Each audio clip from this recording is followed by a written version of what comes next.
Hi, my name is Michaela Marvin, and I will be presenting on Franklin Industries whistleblowing case. In this case, Natalie, a CPA who worked at Franklin Industries, was her and her staff found some transactions that kind of seemed like they were embezzlement transactions. It ended up being $5 million transferred from, sorry, I gotta catch the name, Denny King, authorized by Denny King, who was the manager, to a unknown company, and then later they found that that company transferred the money back to Denny King personally. And so she brought it up with the internal auditors, and the internal auditors agreed that it was a form of embezzlement. So then she reported that to the company's controller.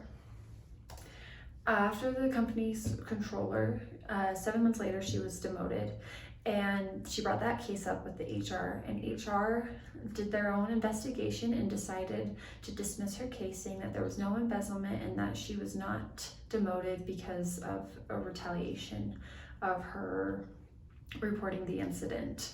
She talked to a good friend of hers and also a colleague about what was happening and what she should do, and he said that she should just stick to the status quo and not rock the boat, because a lot of the members of the board were insiders of the company, and that it probably would not end well with her, for her.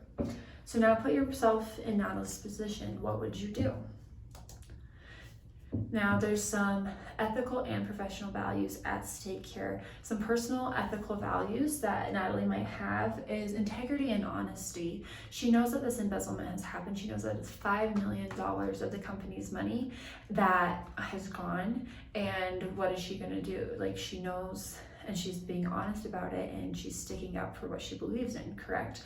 What are some professional values in this case? Well, she's got management expectations. Her management expects her to keep hush-hush and not do anything, and she also has her work responsibilities, and it is in her work responsibilities to do what's best for the company, and in this case, it might be staying quiet and keeping the company's reputation. So consider the following questions. What are the main arguments that she might have? $5 million was taken from the company. The next question is, what is at stake for the parties? For Natalie, her job can be at stake. And then for the company, the reputation, and also an embezzlement investigation and further investigations into the company. And we don't know what else is in there.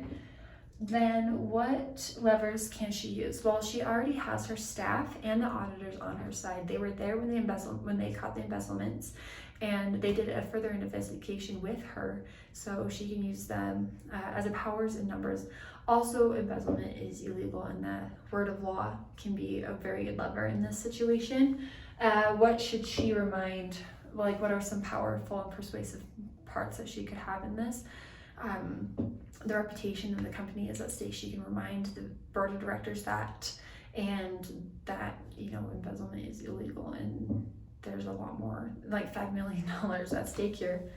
And finally, would you consider filing a formal complaint with the SEC under the Sarbanes-Oxley Act?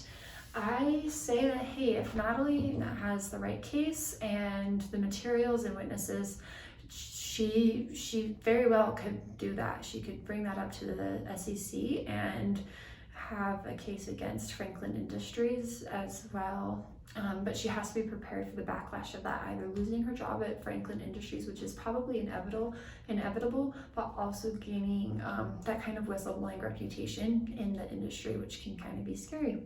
So that is it for my presentation. Thank you for watching. I hope you enjoyed, and thank you again.